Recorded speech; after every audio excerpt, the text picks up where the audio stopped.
नमस्कार दोस्तों, मेरा नाम है कपिल। मैं स्वागत करता हूं आपका अपने नए स्टडी चैनल आधारशिला विद्या केंद्र में, जिसमें आज जो हम करने वाले हैं अपने पार्ट 4 को, जिसका आज का जो हमारा टॉपिक होगा वो होगा हमारा गुट निरपेक्षता आंदोलन क्या है, इसकी स्थापना कब हुई, इसके उद्देश्य क्या थे और इसके अभी तक कितने शिखर सम्मेलन हो चुके हैं। ये टॉपिक क्लास 12 की पॉलिटिकल साइंस की पहली किताब के पहले चैप्टर का बहुत ही अहम टॉपिक है, क्योंकि इस टॉपिक को अंतर्राष्ट्रीय राजनीति का एक पार्ट माना जाता है और इसके बिना अंतर्राष्ट्रीय राजनीति की जो रूपरेखा है वो कभी भी तैयार नहीं हो सकती। सो जानते हैं सबसे पहले कि ये गुट निरपेक्षता आंदोलन क्या है। यदि आपको हमारी ये वीडियो पसंद आए तो इसको आप शेयर करें, लाइक करें और सब्सक्राइब करें। और इससे पहले की जो हमारी वीडियो के पार्ट 1, पार्ट 2 और पार्ट 3 है, इसी शीत युद्ध के दौर से संबंधित जो टॉपिक है, जिसमें मैंने आपको पूरे शीत युद्ध का स्टार्टिंग से लेकर अभी तक का समझाया है, उसके लिए आपको डिस्क्रिप्शन पर जाकर लिंक दिए हुए हैं, उसमें आप जाकर देख सकते हैं।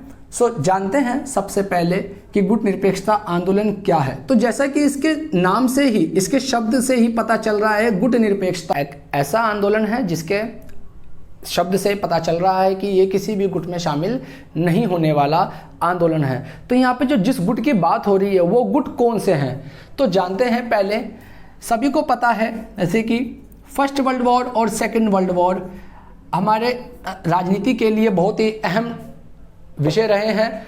सेकंड वर्ल्ड वॉर के बाद अंतर्राष्ट्रीय राजनीति में खूब सारे बदलाव देखे गए।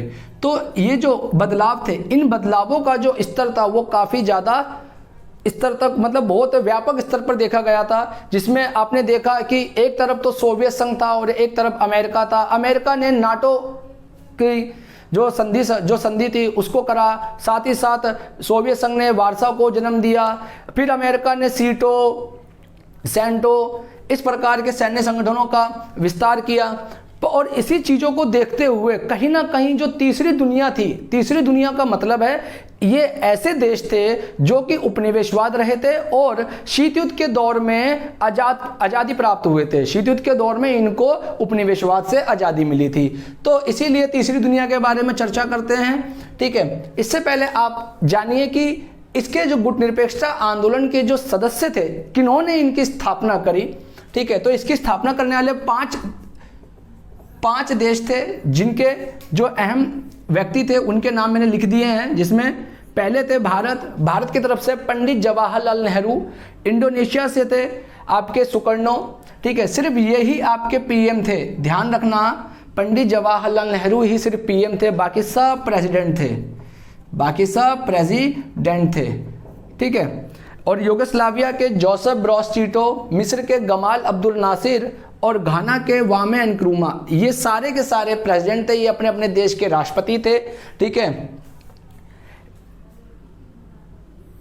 इंडोनेशिया के राष्ट्रपति सुकर्णो तो ऐसे राष्ट्रपति रहे हैं जो हमारे देश के पहले गणतंत्र दिवस पर भारत आए थे मुख्य अतिथि के तौर पर सन 1950 में, ठीक है। तो जानते हैं सब। अब इसके बाद थोड़ा सा इसको इरेज करना है, मुझे जगह चाहिए ताकि मैं आपको ढंग से इसको बता पाऊँ, इसलिए मैंने आपको ये चीज़ करवा दी पहले ही, ठीक है। जो बात कर रहा हूँ मैं आपको पहली दुनिया, ठीक है, दूसरी दुनिया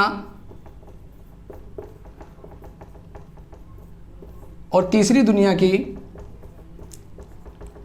अंतर्राष्ट्रीय राजनीति में इसका जो अर्थ है ये एक तरीके से गुटों को इंगित करता है, मतलब गुटों को डिनोट करता है। पहली दुनिया में आते हैं पूंजीवादी, दूसरी दुनिया में आते हैं साम्यवादी, ठीक है। तीसरी दुनिया में आते हैं नव स्वतंत्र देश, ठीक है। ये नव स्वतंत्र देश वो देश थे जो कि पहले किसी न किसी के गुलाम रहे हैं। तो ये जो गुट निरपेक्षता आंदोलन का जो जन्म हुआ, ये कहीं ना कहीं तीसरी दुनिया के उदय के बाद हुआ। और इसका जन्म होने से पहले ही एक 1955 में बांडुंग सम्मेलन हुआ था, ठीक है। ये बांडुंग सम्मेलन वो सम्मेलन था, ठीक है, जिस सम्मेलन में अंतर्राष्ट्रीय शांति और तो और अपने आर्थिक विकास, राजनीतिक विकास उन देशों के लिए जो देश पहले कभी किसी के गुलाम या पहले किसी के कभी उपनिवेशवाद रह चुके हैं। तो इसीलिए बांडुक सम्मेलन के उपरांत ही इस गुटनिरपेक्ष आंदोलन का जन्म हुआ है, इस गुटनिरपेक्ष आंदोलन का जन्म हुआ है। ठीक है, तो जब पहली दुनिया वालों ने अपना गुट बनाया, दूसरी दुनिया वालों ने भी अपने गुट बनाए। इन्होंने अपने गुटों को एक रूप दिया जहां पे नाटो, सीटो, सेंटो का जन्म दिखा, दूसरी दुनिया में वारसा का दिखा। तो तीसरी दुनिया के सामने एक ये लक्ष्य था, या फिर कहे तो एक ये दिशा थी कि वो या तो इनके गुट को थाम ले पहली दुनिया को, या वो दूसरी दुनिया के गुट में शामिल हो जाए। परंतु जिन्होंने गुट निरपेक्ष आंदोलन में भागीदारी ली या जिन्होंने गुट निरपेक्ष आंदोलन में सदस्यता ली, इन्होंने ना तो पहली दुनिया में जाने का फैसला लिया, ना ही दूसरी दुनिया में जाने का फैसला लिया। उन्होंने अपने आप को स्वतंत्र, अपनी संप्रभुता को बनाए रखने के लिए उन्होंने गुट निरपेक्षता को आधार माना।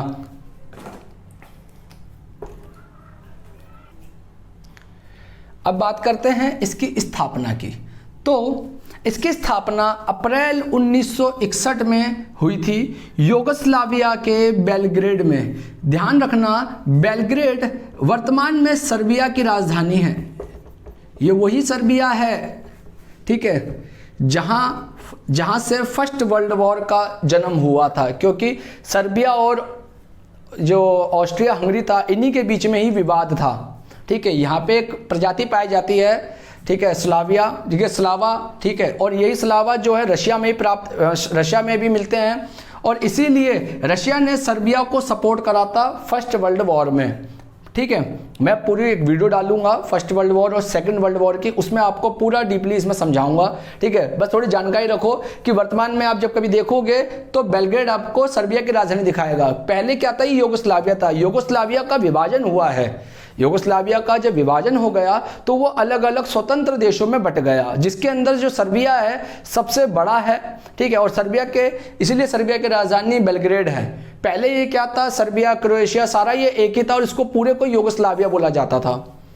ठीक है, और इसका जो पहला शिखर सम्मेलन हुआ था वो सन 1961 में हुआ था, 1961 में, और इसकी अध्यक्षता करने वाले यूगोस्लाविया के राष्ट्रपति जोसेफ ब्रेज टिटो थे। ठीक है, अब बात करते हैं इसके उद्देश्य की।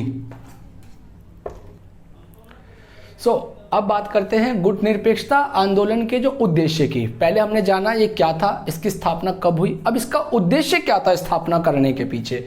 तो सबसे पहले जो उद्देश्य था वो था शीत युद्ध की राजनीति का त्याग करना, क्योंकि शीत युद्ध जब चल रहा था वो सन 1945 से 1991 तक के दौर में रहा। 1991 में तो सोवियत संघ का विघटन हो गया था 25 दिसंबर को, और विघटन होने के बाद शीत युद्ध की समाप्ति हुई थी, और उस समय में जो दो ध्रुवीयता का अंत हुआ था और अमेरिकी वर्चस्व की शुरुआत हो गई थी। इसलिए इन्होंने क्या करा, गुट निरपेक्षता आंदोलन के पीछे जो उद्देश्य रखा वो सबसे पहला उद्देश्य रखा शीत युद्ध की राजनीति का त्याग करना, क्योंकि शीत युद्ध नहीं करना था। क्योंकि शीत युद्ध के अगर दौर में ये गुट निरपेक्षता आंदोलन भी अगर कर रहते तो कहीं ना कहीं इनका जो उद्देश्य शांति स्थापित करने का था, अंतर्राष्ट्रीय क्षेत्र पे शांति रखना था, क्योंकि ये पहले ही गुलाम होके आए थे। इनके पास आर्थिक संसाधन सामाजिक आधार पर और तो और सांस्कृतिक आधार पर कहीं ना कहीं इनके पास जो स्थिति थी वो बड़ी ही दयनीय थी। इसीलिए अपनी दयनीय स्थिति को सुधारने हेतु इन्होंने अपने इस प्रकार के उद्देश्यों को वर्चस्वता दी थी। साथ ही साथ इन्होंने अगला जो पॉइंट रखा वो रखा स्वतंत्र अंतर्राष्ट्रीय राजनीति का अनुसरण करना। इन्होंने अंतर्राष्ट्रीय राजनीति का अनुसरण करने के लिए स्वतंत्र नीति को अपनाया। स्वतंत्र नीति की मतलब कि हम किसी में किसी प्रकार का हस्तक्षेप नहीं करेंगे और हमें भी किसी प्रकार का हस्तक्षेप पसंद नहीं है। कोई भी दूसरा देश हमारे ऊपर किसी प्रकार का दबाव नहीं डालेगा और ना ही किसी प्रकार का कोई हस्तक्षेप करेगा। हम अपनी स्वतंत्र नीति का व संप्रभुता की रक्षा को बनाए रखेंगे या रक्षा करेंगे। इसके बाद इन्होंने किसी भी सैन्य गठबंधनों में जाने की मनाही करी, और तो इन्होंने सैन्य गठबंधनों से परियाद। इन्होंने अगला जो पॉइंट रखा वो रखा साम्राज्यवाद और उपनिवेशवाद का विरोध।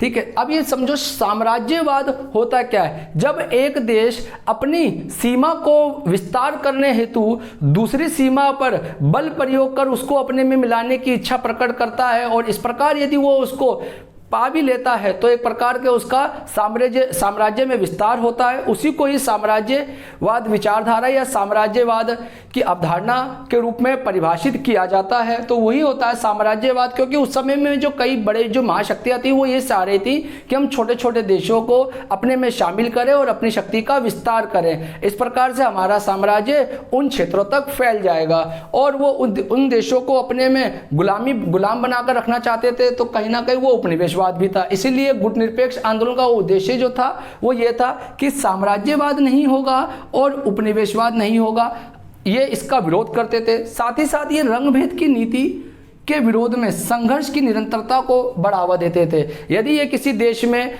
रंगभेद की नीति को देखते थे, जहां गोरे काले जिस का प्रकार का अगर रंगभेद की नीति का चलाया, जैसे दक्षिण अफ्रीका में था, वहाँ पे गोरों के लिए अलग नियम, कालों के लिए अलग अलग नियम। भारत में भी उपनिवेशवाद काल में ऐसा देखा गया है। तो ये इस प्रकार की यातनाओं को ऑलरेडी सह चुके थे, इसीलिए इन्होंने इस यातनाओं को ना सहा जाए और ऐसे अपने लक्ष्यों को निर्धारित किया। साथ ही साथ इन्होंने मानव अधिकारों की रक्षा की बात भी कही थी और यही सारे इनके उद्देश्य थे गुटनिरपेक्ष आंदोलन के। ठीक है, अब एक बार हम बात करते हैं कि इसके शिखर सम्मेलन के ऊपर।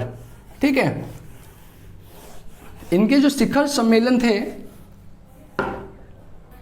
ठीक है, एक शिखर सम्मेलन पे बात करते हैं, शिखर सम्मेलन पर।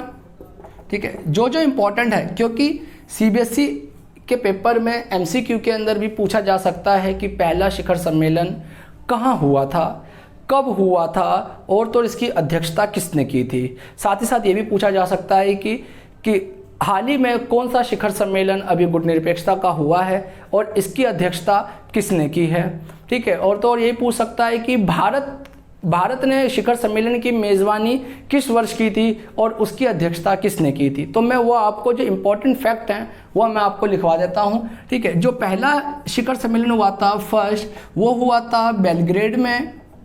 कहाँ हुआ था? बेलग्रेड में। बेलग्रेड कहाँ है? तो यूगोस्लाविया, उस समय यूगोस्लाविया था, ये ध्यान रखना, यूगोस्लाविया। ठीक है, और अध्यक्षता किसने की थी? जोसेफ ब्रॉज टीटो ने। ठीक है, ये कौन थे? वहां के प्रेसिडेंट थे। ठीक है, इसके बाद पूछ सकता है कि भारत ने कब इसकी अध्यक्षता की। तो भारत में मेजबानी कब करी? तो मेजबानी करी थी इन्होंने सन 1983 में। सन 83 में 7वां शिखर सम्मेलन हुआ था। ध्यान रखना, 7वां शिखर सम्मेलन हुआ था। ठीक है, कहाँ हुआ था? तो नई दिल्ली में हुआ था। ठीक है, और अध्यक्षता किसने की थी? तो इंदिरा गांधी ने। ठीक है, क्योंकि इंदिरा गांधी जी की जो मृत्यु हुई थी वो सन 1984 में हुई थी, 31 अक्टूबर को। ठीक है, ये थोड़ा ध्यान रखना। आज तक सन 1961 से लेकर सन 2016 तक, ठीक है, सन 2016 तक प्रधानमंत्री ने ही गुटनिरपेक्षता आंदोलन के लिए भारत की तरफ से प्रतिनिधित्व किया है। सिर्फ एक बार ऐसा हुआ है कि भारत के प्रधानमंत्री ने इसका हमारे एक देश का, मतलब भारत के देश का प्रतिनिधित्व नहीं किया है। वो सन पूछा जा सकता है, तो वो सन था 1979। 1979 वो वर्ष था जब हमारे देश में जनता पार्टी की सरकार, ठीक है, अल्पकाल में ही गिर गई थी। ठीक है, तो उस समय के जो कार्यवाहक प्रधानमंत्री थे, कार्यवाहक प्रधानमंत्री, इनका नाम था चौधरी चरण सिंह। ये चौधरी चरण सिंह ऐसे प्रधानमंत्री थे, उस समय के प्रधानमंत्री भी रहे, परंतु इन्होंने गुटनिरपेक्ष आंदोलन के भारत की तरफ से प्रतिनिधित्व नहीं किया था। ठीक है, ये 170 दिन रहे थे, ध्यान रखना, 170 दिन। ठीक है, जुलाई 1979 जुलाई से, ठीक है, 1980 तक, 1980 जनवरी तक करीबन 170 दिन के अराउंड ये प्रधानमंत्री रहे थे। तो ये सन है, ठीक है, ये ईयर है, बहुत इंपॉर्टेंट है, ठीक है, आपके जीके पर्पस से भी, ठीक है, कभी कभार पूछ लिया जाता है, ठीक है। अब बात करते हैं थोड़ा इसके बाद, अभी जो हाल ही में हुआ है वो कहाँ हुआ है, ठीक है। हाल ही में 18वां शिखर सम्मेलन जो हुआ है, ठीक है, 18वां शिखर सम्मेलन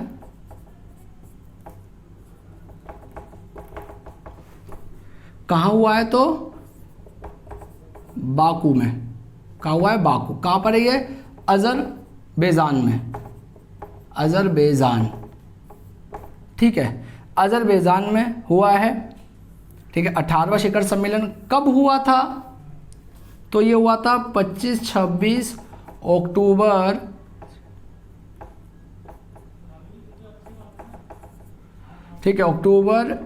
2019, ठीक है, 25-26 अक्टूबर 2019 को बाकू में हुआ था, अजरबैजान में, ठीक है। और इसकी अध्यक्षता किसने की थी, तो इसकी अध्यक्षता करने वाले जो व्यक्ति थे,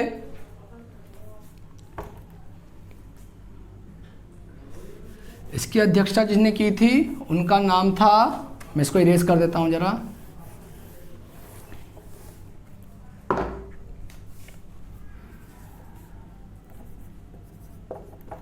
इल्हाम अलीवे, ठीक है, इल्हाम अलीवे। इनका वैसे पूरा नाम इल्हाम हैदर अलीवे समथिंग ऐसा कुछ है, ठीक है, हैदर भी है, बहुत बड़ा नाम है इनका, ठीक है। ये सन 2003 से अजरबैजान के राष्ट्रपति हैं, ठीक है, अजरबैजान के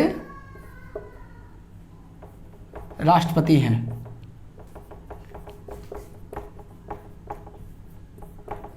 हैं, ठीक है। वैसे ही अगर जीके पर्पस से अगर आपके किसी कंपटीशन एग्जाम में पूछ लिया जाए अजरबैजान के वर्तमान राष्ट्रपति कौन है, ऑप्शन में आएगा, टिक लगा देना एकदम, ठीक है।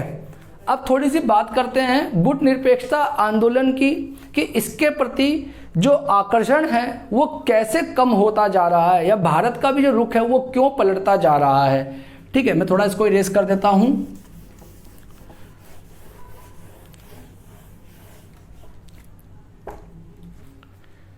अब बात कर लेते हैं थोड़ा सा गुट निरपेक्षता के बारे में, उसके आलोचनात्मक बिंदुओं पर, ठीक है। कोई भी गुट, कोई भी संगठन, कोई भी ऐसा नहीं है जिसकी कोई आलोचना नहीं होती हो, ठीक है। जैसे यूएनओ को बनाया गया, तो यूएनओ के बाद अगर विश्व में देखा जाए अगर कोई इतना बड़ा कोई समूह है या कोई संगठन है तो वो गुट निरपेक्षता है, ठीक है। इसमें वर्तमान में करीबन 120 सदस्य हैं, ठीक है, वर्तमान में 120 सदस्य हैं, साथ ही साथ 17 पर्यवेक्षक सदस्य देश हैं, ठीक है। तो कहीं ना कहीं अगर यूएनओ के बाद अगर देखा जाए तो ऐसा ये गुट है जिसके अंदर इतने सारे सदस्य या इतने सारे सदस्य देश शामिल है, तब भी इसकी कोई ना कोई आलोचना है। तो आलोचना किन आधारों पर है वो आधार मैंने लिख दिए हैं, ठीक है। सबसे पहला क्या है, एकमत उद्देश्य का अभाव। एकमत उद्देश्य का अभाव का मतलब है कि जो इसमें सदस्य देश हैं उनका एकमत उद्देश्य नहीं है, सबकी विचारधारा जो अलग अलग है, सभी ये क्या कर रहे हैं, कोई अलग गुट में शामिल हो रहा है, कोई कहीं गुटबाजी कर रहा है, इसीलिए इन सबका जो उद्देश्य वो भटक रहा है। इसीलिए कहा गया है कि एकमत उद्देश्य के अभाव के कारण इसकी आलोचना होती है। साथ ही साथ दूसरा ये है कि इसके जो सदस्य देश हैं वो क्षेत्रीय गुटों के गठन की ओर अग्रसर हो रहे हैं, ठीक है। आप देखेंगे जैसे आसियान है, आसियान, ठीक है, सार्क, तो जिन जिन उद्देश्यों को पूर्ति के लिए इस आंदोलन की स्थापना की गई थी, जो गुट निरपेक्षता इस आंदोलन की स्थापना की गई थी, परंतु अब उन्हीं उद्देश्यों की पूर्ति अलग अलग समूहों के माध्यम से हो रही है। सार्क का भी वही उद्देश्य है जो इसका था, और सार्क के सदस्यों में, गुट निरपेक्षता के सदस्यों में जो सदस्य हैं इनमें समानता ये कि ये एक ही हैं, ठीक है। जैसे अगर भारत को देखा जाए तो भारत गुट निरपेक्षता का भी सदस्य है, साथ साथ सार्क का भी सदस्य है, ठीक है। आसियान का ये ऑब्जर्वर है, आसियान के 10 मेंबर हैं, परंतु आसियान भी उसके 10 प्लस 3 सदस्य जो हैं, इसके बाद जो 10 + 3 + 2 में काउंट होता है आपका ऑस्ट्रेलिया और भारत। ठीक है, वैसे तो जो मेन है वो 10 हैं आसियान में, पर जो सदस्य गुट निरपेक्षता में हैं वही सदस्य अलग अलग क्षेत्रीय गुटों में भी जा रहे हैं। तो फिर इस बड़े लेवल पे जो जिसकी स्थापना की गई उसका उद्देश्य तो भटक रहा है। ठीक है, इसीलिए कहा गया कि इसकी आलोचना बार बार समय समय पर कोई ना कोई संस्था, कोई ना कोई अंतर्राष्ट्रीय गठन या संगठन वो करते रहती है। इसके बाद जो है वर्तमान की जो समस्याओं को लेकर जो गंभीर प्रयास किए गए हैं उनमें काफ़ी देरी हो रही है। अब जो वर्तमान के जो समस्याएं हैं, वर्तमान में अंतर्राष्ट्रीय स्तर पर जो समस्या, जो व्यापक स्तर पर जो समस्या उत्पन्न हो रही हैं वो समस्या कैसी है, जैसे जलवायु परिवर्तन, ठीक है, शरणार्थियों की समस्या, ठीक है, तीसरा आतंकवाद। ठीक है, इसका जो उद्देश्य है ये अपने उस उद्देश्यों की पूर्ति को पूरा करने में कहीं ना कहीं असमर्थ है, इसीलिए इसकी आलोचना हुई है। जलवायु परिवर्तन पर इसके एजेंडे में इतना कार्य ही नहीं हो पाता। साथ साथ शरणार्थी, जैसे रोहिंगा है, मध्य एशिया के जो शरणार्थी हैं जो इधर से उधर मूव हो जाते हैं, ठीक है, उनकी समस्या, उसके साथ साथ आतंकवाद की समस्या पर ये कहीं ठोस निर्णय लेने में असमर्थ है, इसीलिए इसकी आलोचना है। ठीक है, यदि आपको हमारी ये वीडियो पसंद आती है तो आप इसको शेयर करें, लाइक करें, सब्सक्राइब करें। आपको पार्ट 1, पार्ट 2, पार्ट 3 की जो वीडियो के लिंक है वो आपको डिस्क्रिप्शन पर मिल जाएंगे, ताकि और इसको आप जब भी देखो पार्ट 4 को, तो आप पहले पार्ट 1, पार्ट 2, पार्ट 3 को जरूर देखना, तब आपको पूरा चैप्टर ठीक तरीके से समझ में आएगा।